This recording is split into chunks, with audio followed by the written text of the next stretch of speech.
Now, I don't often talk about modern stories, but there are a lot of really good ones.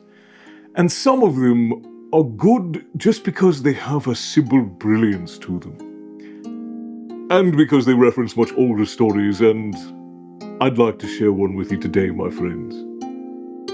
If you've not seen K-pop Demon Hunters yet, I strongly recommend you do, but if you have seen it, you will remember that there is a tiger and a magpie. And the tiger and the magpie are deeply significant to Korean culture.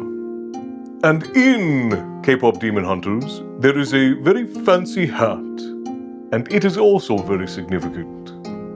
And when the three of them come together, it is actually a punchline to a joke that is 500 years in the making. Yes, believe it or not, the silly film about K-pop girls fighting demons actually has some mythological and historical significance. Grab your seat, let me tell you. Now, to understand the joke, you have to understand the tiger. In Korea, the animal is a mountain god, a divine beast who is said to even be the very shape of Korea itself, the peninsula. And for centuries, that's how the ruling class, the Yangban, saw themselves. Powerful, dignified, and of course entitled to everybody else's stuff.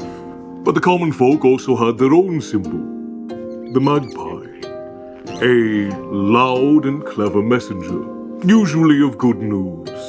So an anonymous folk artist started painting them together.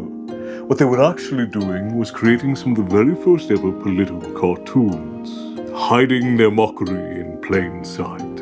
The whole genre of art is called hojakdo, and I'm not a native speaker, so you'll have to forgive my pronunciation. But in this particular brand of art, the once divine tiger gets a hilarious downgrade. He is most often portrayed as a slow, dopey, and somewhat clumsy animal, and always with a ridiculous expression upon his face. Meanwhile, the clever little magpie is seated always just out of reach, looking smug and clearly running the show. And in the film K-pop Demon Hunters, the little magpie is constantly stealing the hat of the tiger. And the hat in this time in Korea was a symbol of aristocratic power and authority, and you will see them often in Korean dramas and other Korean period pieces.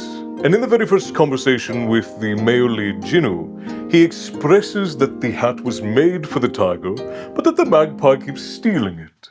Okay, so I've been meaning to ask, why does the bird wear a tiny hat? I made it for the tiger, but the bird keeps taking it.